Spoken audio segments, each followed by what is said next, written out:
గురువు రవి మీ యొక్క లగ్నం నుంచి అంటే వృషభం నుంచి 3వ భావంలో కలవబోతున్నారు. కలుస్తూ మౌఢ్యం కూడా ఏర్పడుతుంది. సో మనకి జూలై మాసంలో ఏర్పడేటువంటి ending almost July second half తర్వాత ఏర్పడేటువంటి మౌఢ్యమి మరియు రవి గురువుల యొక్క కలయిక. ఈ రవి గురువుల యొక్క కలయికతో పాటు మీకు సహజంగా వృషభం వారికి రాశిలో కుజుడున్నాడు. 2వ స్థానంలో ఉండేటువంటి రవి జూన్ 16 తేదీ కదా, జూన్ 17 తేదీకి వెళ్ళి రవి గురువుని కలుస్తున్నాడు. మరి 4వ భావంలో కేతువు, పంచమంలో మనకి పంచమాధిపతి 2వ స్థానంలో ఉంటున్నాడు. అదేవిధంగా గమనించుకున్నట్లయితే ఈ లాభంలో శని, ఈ దశమ స్థానంలో రాహు.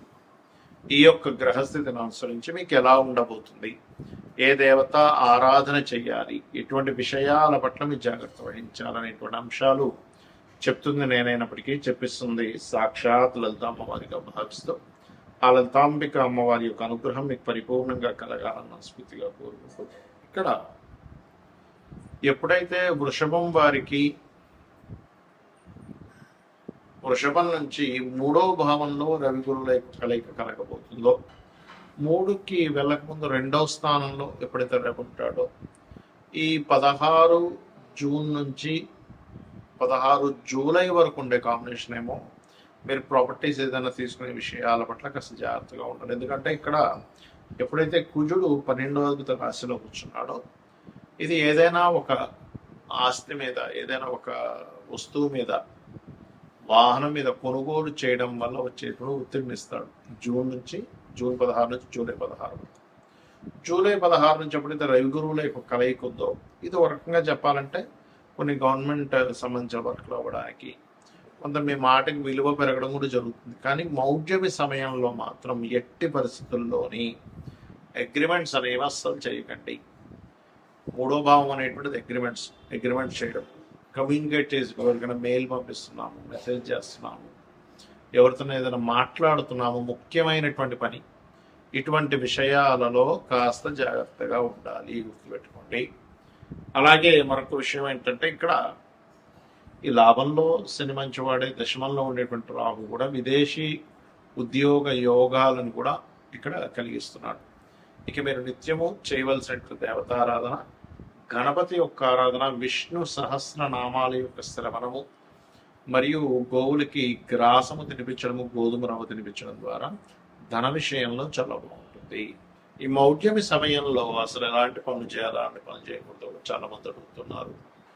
వివాహాలు, నిశ్చితార్థాలు, గృహ ప్రవేశాలు, గృహ ఆరంభాలు చెయ్యరు.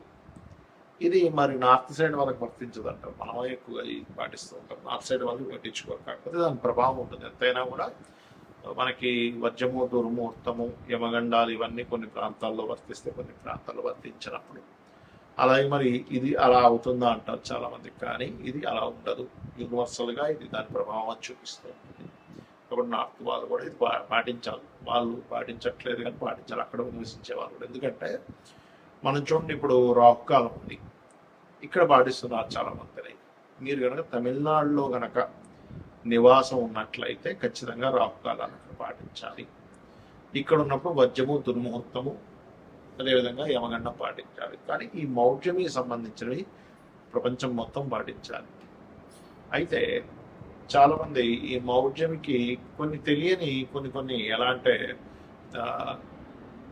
రెగ్యులర్గా చేసేవి కూడా ఆపుతూ ఉంటారు. అంటే అలాగా ఉద్యోగం వచ్చింది, ఉద్యోగంలో జాయిన్ అవ్వాలి, మౌఢ్యమితో సంబంధం లేదు, అది మీ యొక్క జీవితానికి సంబంధించినటువంటి, మీ నిత్య జీవితంలో మీకు డబ్బులు రావాలంటే కాబట్టి మౌఢ్యమితో సంబంధం లేదు, గుర్తుపెట్టుకోండి. అలాగే రెంటిల్లు మారుతున్నారు, పెద్దగా సంబంధం ఉండదు మౌఢ్యమితో. కాకపోతే మౌఢ్యంలో అవాయిడ్ చేస్తే మంచిది. అంతేగాని పెద్ద దానివల్ల ఏదో వస్తుందని మాత్రం అనుకోకండి. అదేవిధంగా ఇంకొంతమంది కొన్ని మరమ్మతులు చేయించుకుంటూ ఉంటారు ఇంట్లో. ఏమైనా వాస్తు దోషం ఉంది, మౌఢ్యంలో చేయించుకోవచ్చు, ఏమీ సంబంధం లేదు. నువ్వు సెట్ చేసుకునేదానికి చేసుకోవచ్చు. ఎలా అయితే ఔషధ సేవన విషయంలో ఫలానా నక్షత్రాలు మంచిదని చెప్తాడు. కానీ నీకు అత్యవసరం ఉన్నప్పుడు వ్యక్తి కత్తో పొడి చేశాడు, బ్లడ్ వచ్చేస్తున్నాము, ఇప్పుడు మౌఢ్యం ఉందండి, ఈరోజు దుర్ముహూర్తం ఉంది, వర్జ్యం ఉంది, లేకపోతే ఏమన్నా ఉంది, ఇప్పుడు హాస్పిటల్కి వెళ్ళకూడదు అంటే అలా యాక్సిడెంట్ అయింది, వెంటనే తీసుకెళ్ళి వాళ్ళు అతను రిపేర్ చేయించాలి. అత్యవసర వస్తువుల్లో ధర్మం ఎలా అంటే మీకు ఆపద్ధర్మాలు అనుకుని ఉంటాయి, అలాంటి సందర్భాల్లో ఈ మౌఢ్యం సంబంధించి సంబంధం లేదు. అలాగే మరొక విషయం ఏంటంటే, ఇప్పుడు నేను మీకు ఇందాక ఒక్కొక్క రాశి వాళ్ళకి మీకు చెప్తూ వచ్చా ఈ మౌఢ్యమి సంబంధించిన విషయం. మేషం వారికి ఈ ప్రాపర్టీ విషయంలోని, వృషభం వారికి అగ్రిమెంట్స్ అని, మిథునం వారికి ధన విషయంలోని, కర్కాటకం వారికి అప్పుల విషయంలోని, లేకపోతే బాధ్యతలు స్ట్రక్ అవడం అని, సింహం వారికి ఇన్వెస్ట్మెంట్స్ అని, కన్య వారికి బిజినెస్ రిలేటెడ్, తుల వారికి జాబ్ సంబంధించిన, మరియు అదేవిధంగా వృచ్చికం వారికి దూర ప్రాంతాలు అంటే ఉపనయనాల సంస్కారాలు, ధనస్సు వారికి ఏమో షేర్ మార్కెట్ అండ్ ఇన్సూరెన్సెస్, మకరం వారికి ఏమో వివాహ సంబంధించిన, మరియు ఈ కుంభం వారికి ఏమో మన ఏదైతే ఇందాక చెప్పుకున్నామో ఈ అప్పులు ఇవ్వడం తీసుకోవడం, జాబ్ సంబంధించిన, మరియు అదేవిధంగా శత్రుత్వాల విషయంలో మీనం వారికి సంతానం సంబంధించిన. ఎందుకు అంటే వాళ్ళ లగ్నం నుంచి ఆ భావం ఆ స్థానం అవుతుంది. అన్ని విషయాలకు కాదు, పర్టికులర్గా వాళ్ళ పర్సనల్ చార్ట్లో ఈ విషయంలో జాగ్రత్తగా ఉండాలి. యూనివర్సల్గా జరిగే కొన్ని శుభకార్యాలకు ఎందుకు శుభకార్యాలు చేయరు ఆ సమయంలో అంటే, గురువు యొక్క దృష్టి, శుక్రుడి యొక్క దృష్టి, రవి యొక్క కిరణాల చేత, రవికి అతి సమీపంలో వెళ్ళడం మూలంగా వాటి యొక్క ప్రభావం తగ్గిపోతుంది.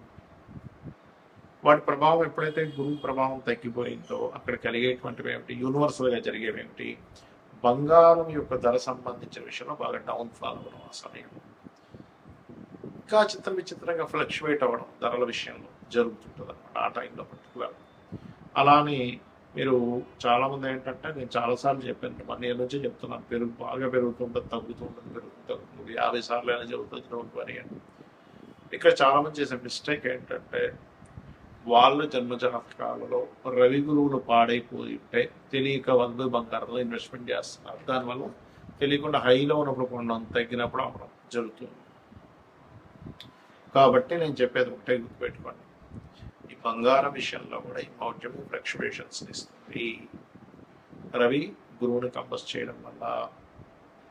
అదేవిధంగా మరొక విషయం ఏంటంటే, ఇది జల సంబంధించిన విషయాలు, సునామీలు, ప్రపంచవ్యాప్తంగా కొన్ని ఈ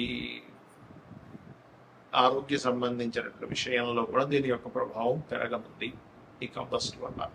కాబట్టి అందరూ కూడా కాచి చల్లార్చిన నీరు తాగండి, మరియు కాస్త నీటి ప్రాంతాలకు దగ్గరగా ఉండే వాళ్ళకి కాస్త దూరంగా ఉండండి. అదేవిధంగా ఇది ఒక రకంగా చెప్పాలంటే ఒక జీవాత్మ సంయోగం అంటూ ఉంటారు. ఎవరికైనా ఈ కాంబినేషన్ ఉన్నప్పుడు వాళ్ళకి ఇంట్యూషన్స్ కూడా బ్రహ్మాండంగా పనిచేస్తాయి చెప్పాలంటే, ఒక డిగ్నిఫైడ్ నేచర్లో కూడా వెళ్తూ ఉంటారు. కాకపోతే ఏంటంటే, మనకి యోగము అంటారు జ్యోతిష్ శాస్త్రంలో, మన జన్మజాతకంలో కానీ గోచారంలో కానీ 2 గ్రహాల కలయిక, లేదా ఒక గ్రహం ఒక రాశిలో ఉన్నప్పుడు యోగము, ఒక గ్రహం ఒక నక్షత్రంలో ఉన్నప్పుడు యోగము, గ్రహంతో కలిసి ఉన్నప్పుడు ఇంకొక యోగం, 2-3 గ్రహాలతో కలిస్తే మరొక యోగం. ఇలా యోగము ఏర్పడి గోచారంలో ఇచ్చే రిజల్ట్స్ చాలా బలంగా ఉంటాయి, గుర్తుపెట్టుకోండి. యోగం ఏర్పడకుండా ఇచ్చేటువంటి రిజల్ట్స్ వేరు, 2 గ్రహాలు కలిసినప్పుడు వేరు. కాబట్టి మీరు ఏం చేస్తారంటే, మీకు జన్మజాతకం తెలియదు, అసలు ఏం చేయాలో అర్థం కావట్లేదు, మీ డేట్ ఆఫ్ బర్త్ లేదు, అలాంటప్పుడు కూడా ఏం టెన్షన్ పడకుండా సూర్యనారాయణమూర్తి యొక్క ఆరాధన, లలితా సహస్రనామాలు, వీలైతే లలితా సహస్రనామాలు సూర్య భగవాను చూస్తూ ఓం భానుమండల మధ్యస్థ భైరవీ భగవాన్ నమః మంత్రం చేయండి అనేది తెలబాగుంటుంది.